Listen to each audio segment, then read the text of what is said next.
Antidote, l'émission Solutions d'UGOP Radio. Bonjour à tous et bienvenue sur UGOP Radio, la radio du 12. Aujourd'hui, dans notre émission Antidote, nous avons le plaisir de recevoir Léa Tourin. Bonjour Léa. Bonjour tout le monde. Merci d'être avec nous encore une fois. Alors, pour les auditeurs qui ne te connaissent pas, est-ce que tu pourrais te présenter rapidement ? Ouais, carrément. Donc, moi, c'est Léa. Je travaille dans plusieurs cabinets et centres médicaux sur Paris. J'ai une petite spécialité, du coup, en nutrition sportive. Mais voilà, on accompagne les personnes sur pas mal d'objectifs différents ou même sur des pathologies différentes. J'ai aussi mon petit podcast, donc Alimentation sans filtre, sur lequel on parle de sujets importants et tabous en lien avec l'alimentation. Mais voilà, plusieurs cordes à mon arc. C'est ça, exactement. Ok, super. Alors aujourd'hui, avec toi, on va aborder un sujet passionnant. On va parler de l'alimentation au service de la santé mentale. Donc, on va explorer le lien puissant qu'il y a entre ce que nous mangeons et notre bien-être. Et pour ça, on dit souvent, tu vois, on voit souvent le lien entre l'alimentation et le bien-être physique, enfin la santé physique, mais on parle pas souvent de l'alimentation et du bien-être mental, même si les deux sont corrélés bien sûr.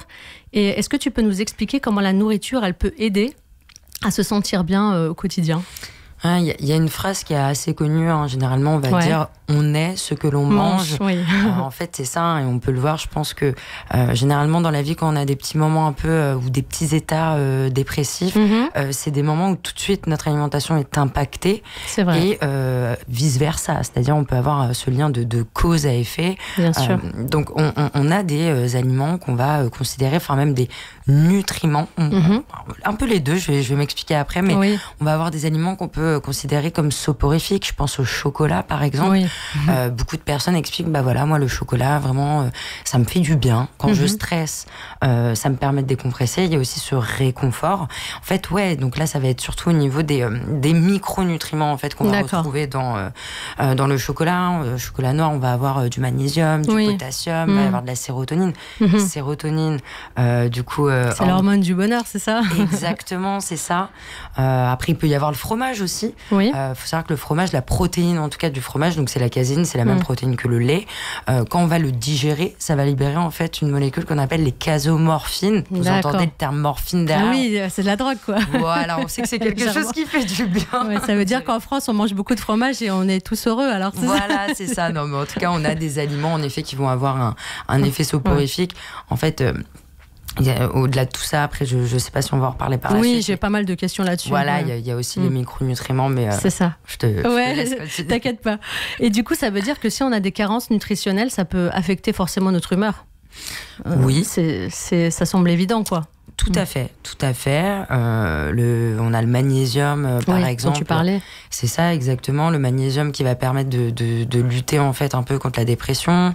Donc, on a les oméga 3 aussi, d'accord ? Donc, on va avoir, en fait, si vous voulez, justement plusieurs micronutriments qui ont en tout cas un intérêt pour la régulation des états dépressifs, qui ont un intérêt pour la fluidité des messages nerveux et toutes ces choses-là, et qui vont favoriser du coup, qui vont stimuler la production des neurotransmetteurs les plus régulateurs de l'anxiété. Donc en effet, si on mange pas correctement, on va avoir un déficit. Bah oui. Et ce déficit, il va pas être sympathique pour nous, quoi. Non, ça c'est sûr, il va y avoir des répercussions.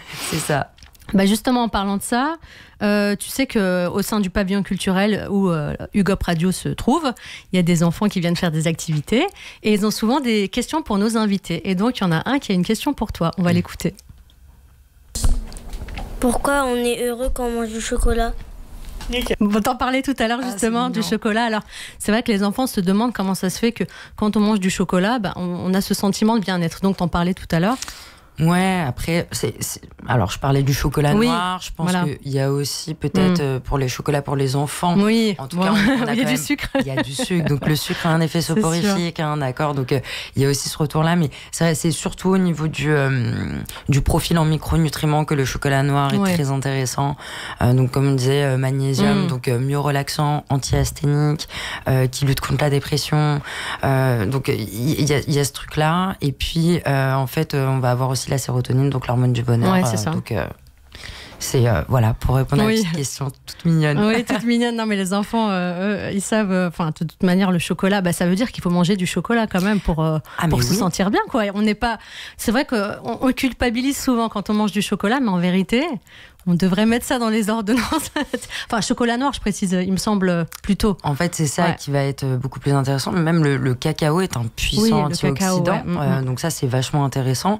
Mais oui, moi, le chocolat noir, je le dis même à mes patients, mettez 1 ou 2 carrés. Si c'est 75-80% de cacao, il n'y a pas de problème. Juste, n'allez pas choisir forcément un chocolat Milka, quoi. C'est ça. Juste, faites un choix stratégique. Ouais, ou le chocolat blanc qui, en vrai, n'est pas du tout du chocolat. Mais exactement. Ça, c'est du marketing. Voilà, c'est ça. Et du coup, on est en train de parler du chocolat, mais il y a aussi le sucre et les aliments transformés. Est-ce que ça peut influencer aussi notre énergie au quotidien ? Totalement. Si on n'a pas des sucres de qualité, déjà, on va avoir des pics de sucre dans le sang, mais qui vont retomber encore plus bas. Donc, on va avoir les coups de barre post-prandial, donc après les repas. On va avoir des coups de barre, il va y avoir de l'inflammation aussi. Attention. Oui, c'est ça.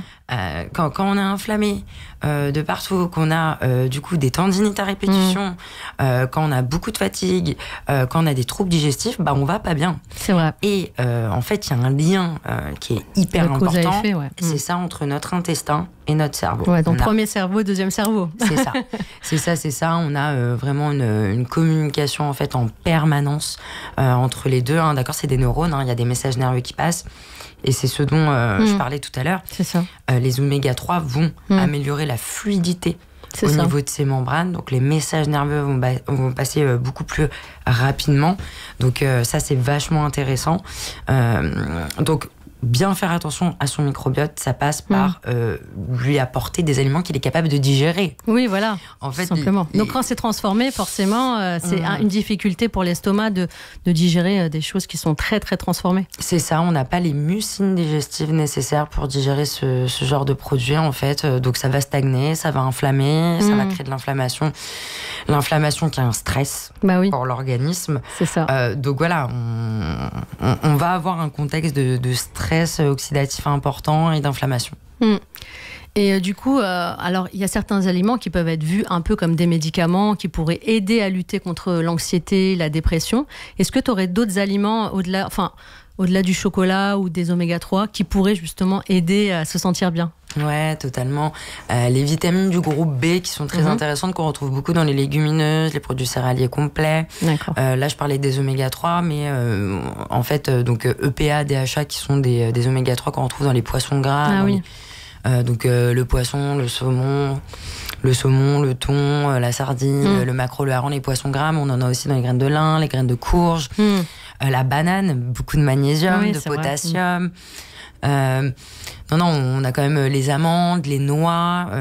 En fait, si vous voulez, c'est là où on se rend compte que mine de rien, l'alimentation végétarienne, on retrouve beaucoup en fait ces aliments-là. Donc, je dirais qu'il faut en tout cas varier ses sources de sucre lent, parce que quand on est que seulement sur pommes de terre, pâtes, riz, en fait, on n'a pas tout ce qu'il faut en termes de micronutriments. Enfin, c'est dommage, quoi. On s'empêche d'avoir des micronutriments qui sont vachement intéressants, qu'on retrouve dans les lentilles, dans les pois chiches, dans les haricots rouges, dans le quinoa, dans les graines. Enfin, on a quand même un large choix et un accès à toutes ces choses-là maintenant. Enfin, même sur Paris, il y a pas mal de... Enfin, je parle de Paris, mais on retrouve des Biocup, des Naturalia... des petits robassons, on a pas mal de choses à disposition pour manger correctement. Ça a un budget, c'est vrai. Ça, c'est un autre sujet. Oui, c'est un autre sujet, ça, qui vaudrait le coup de faire une émission, du coup. C'est un autre sujet, ça.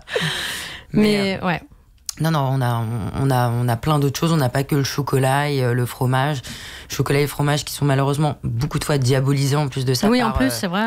Par les personnes qui souhaitent faire attention à leur peau haute. Non, si la quantité elle est correcte et que votre régime alimentaire à côté il est varié et que vous bougez bien, il n'y a pas de souci. Non, c'est vrai. Et puis actuellement, aujourd'hui, on a la chance d'avoir une vraie variété.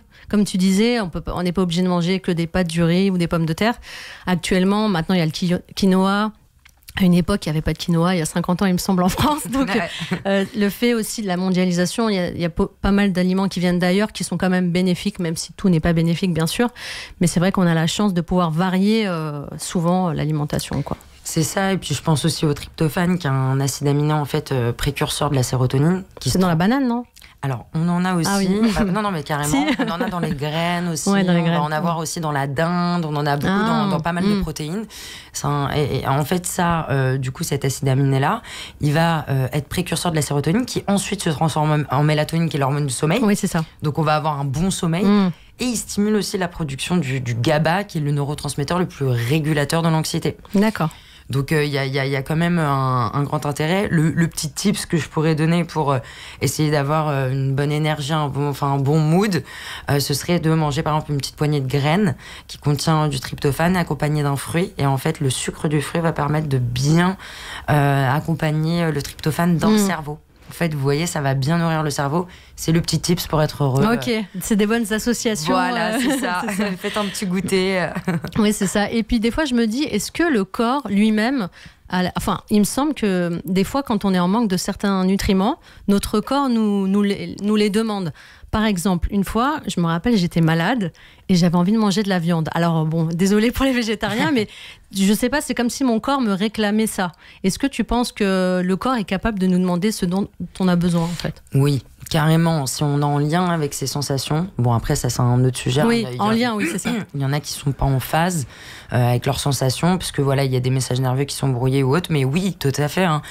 Par exemple, quand on manque de magnésium, on va avoir des crampes, donc c'est le cœur qui nous envoie un signal quand même, ou les paupières qui sautent un petit peu. Là, c'est le même cas. Quand on est très fatigué, peut-être qu'il y avait un manque de fer à ce moment-là. Même les femmes, hein, quand on est dans notre cycle menstruel, on peut avoir des envies de viande rouge, des envies de lentilles, parfois des envies de chocolat aussi, j'aime. Mais du coup, on ressent bien, le corps envoie des messages. Mais oui, c'est ça, il faut l'écouter, quoi. Il faut les interpréter. Il faut déjà bien les interpréter. C'est ça, exactement. Ouais. Mais oui, on peut retrouver ce genre de choses. Hein. Tout à fait.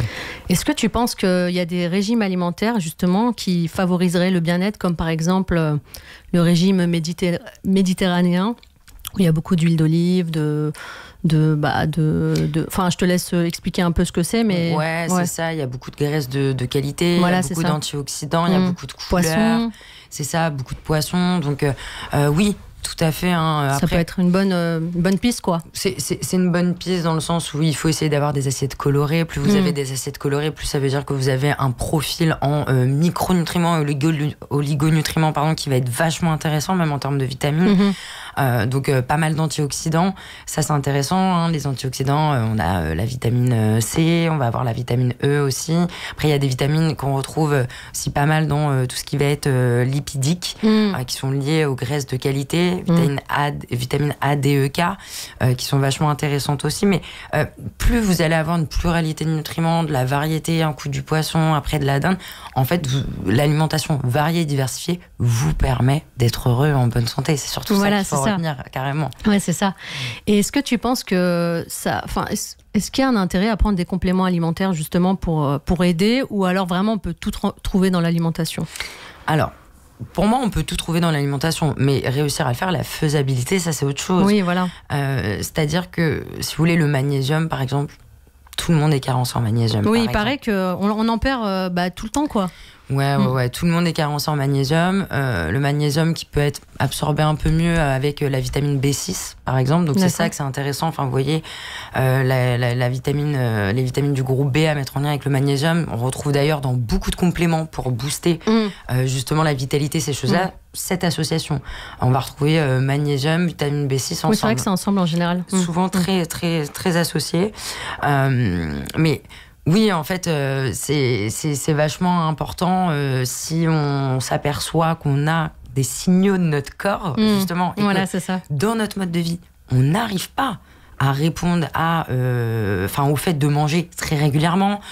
Parfois, voilà, on a un mode de vie qui nous permet pas le matin de prendre 1 heure pour se poser, découper notre petite banane dans un petit fromage blanc avec un carré de chocolat noir. Parfois, on est en speed. Ça peut être une solution, mais il faut pas le voir comme la première intention. C'est ensuite, si on a tout mis en place et que ça ne suffit pas, ok, mais on se retrouve pas à prendre 50 000 compléments alimentaires si derrière c'est pour aller manger n'importe comment. Faut bien comprendre ça, c'est pas un miracle. Oui, voilà, c'est ça. C'est un supplément d'une alimentation saine et équilibrée.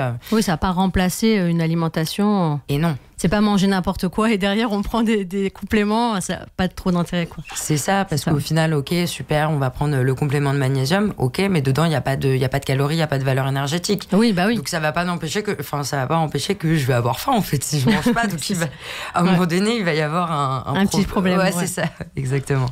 Est-ce que tu pourrais, pour nos auditeurs, nous dresser la journée type idéale pour se sentir bien du petit déjeuner au dîner? Ouais, carrément. Je pense que du coup le matin, je ferai 2 œufs. Donc protéines quoi. Voilà, je ferai 2 œufs brouillés. Donc dedans il y a de la B12, ça permet de lutter contre la dépression. Je mettrai des petites noix pour les oméga 3 également. Donc j'ai ma petite omelette, mes petites noix. Je mettrai une tartine de pain complet. Voilà, qualité bonne. Et pourquoi pas une petite banane. Donc j'ai mon produit céréalier, ma protéine avec les œufs, les petites noix, le pain. Je vais avoir mon produit céréalier qui me tient au cœur, la banane. Donc là on est bon. On est bien là. On est bien. Ensuite le midi, pourquoi pas, je sais pas, du quinoa avec des brocolis, un petit pavé de saumon. Ok. Voilà. Je pense qu'à la collation, je ferai un peu ce que j'ai proposé. Chocolat noir. Ouais, chocolat noir avec un fruit et des petites graines et pourquoi pas rajouter un petit skyr. Ça c'est protéine et en même temps... Pour la protéine, ouais, je pense à mon muscle aussi. Oui, non, mais il faut nourrir ses muscles, hein, ça va être très important. Voilà, et puis toi qui est spécialisé en sport aussi, donc... Ouais, je suis obligée de caler des protéines. T'es obligée, non mais t'as raison. Et le soir, je mettrai, par exemple... Bon, vu que j'ai mis du quinoa le midi, je pourrais mettre le soir peut-être des pommes de terre ou un petit peu de patates douces. Ça pourrait être sympa pour la vitamine A aussi. À côté, je mettrais une viande maigre, je pense que je mettrais de la dinde ou du poulet. D'accord. Et puis je ferais peut-être des petites pousses d'épinards à côté. Donc pousses d'épinards, vitamine B9, intéressante aussi. Vitamine du groupe B1 qui rentre dans tous les métabolismes énergétiques qui sont vachement importantes aussi dans le cas de la lutte contre la dépression et la synthèse des neurotransmetteurs. Donc je partirais peut-être là-dessus. Et hydratez-vous aussi. Oui, c'est important, c'est vrai qu'on n'en parle pas assez, mais c'est 2 litres, hein, il me semble, à peu près. 1,5 litre au moins. 1,5 litre au moins, ouais. 2 litres au père tout le monde, je pense. Mais... non, c'est vrai qu'il paraît que c'est pas... Enfin, faut pas non plus... le trop est l'ennemi du mal, je sais plus comment on dit, mais tu vois, faut pas trop abuser non plus, quoi. Exactement. Okay. Mais du coup, je pense que ça pourrait être une journée type sympa. Ok. Après, voilà, il y a plein de variantes. Hein, mais oui, bien sûr. On le voit bien là sur ma découpe. On a des œufs le matin. On a ensuite un poisson, un skyr après dans l'après-midi. Là, je parle vraiment des protéines. Et le soir, on a une viande maigre. Donc, c'est varié en fait. Oui, c'est ça. C'est ça qui est intéressant. Ouais. Et j'ai noté dans ta journée type, du coup, il me semble qu'il n'y a pas de sucre le matin. Ouais, non, j'en ai pas mis. Non, mais parce que... Enfin, j'ai mis une banane, quoi. Mais oui, mais j'ai entendu dire que valait mieux éviter de commencer la journée par du sucre pour pouvoir mieux tenir sa journée. Je sais pas si c'est avéré ou pas. Si, carrément. En fait, déjà, on évite le sucre transformé le matin. Ouais. Et par contre, on peut en mettre s'il s'agit d'un fruit ou d'un produit céréalier qui est pas forcément raffiné, à partir du moment où c'est associé à de la protéine. Oui, voilà, c'est ça. Mais j'aurais très bien pu mettre un demi-avocat à la place de la banane, qui m'aurait apporté des oméga 9, très intéressant aussi. Oui. Et des graisses de qualité qui tiennent au corps, enfin du coup. Mais non, il y a en tout cas, ce qu'il faut savoir, c'est qu'en effet, si dès le matin vous mettez une dose de sucre transformé dans la figure, déjà vous allez avoir des pics. Ouais. Vous allez avoir des pics dans votre énergie. Votre énergie, elle va pas être stable, et toute la journée, ça va appeler le sucre. Oui, donc ça peut créer des sentiments un peu d'anxiété la journée parce qu'on est un peu, voilà. C'est ça, dès que ça rechute, manque de concentration, stress qui remonte, ok, j'ai faim. Toujours pareil, hein, si on a des sensations où on a très faim, on a une faim qui est pas tenable et tout, c'est désagréable en fait. Donc ça ne favorise pas un état de béatitude. Enfin, on n'est pas bien, quoi. Non.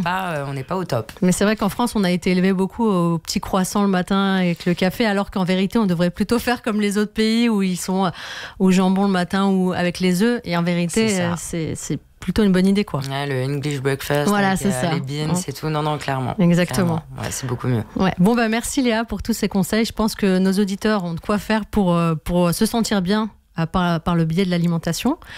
Merci à notre équipe en régie, à Marco et à Lisa. Et merci aussi à nos auditeurs de nous avoir écoutés sur UGOP Radio. N'oubliez pas que chaque petit changement peut faire une grande différence dans notre vie. Alors pourquoi ne pas commencer dès aujourd'hui à nourrir notre esprit et notre corps avec des aliments sains et équilibrés ?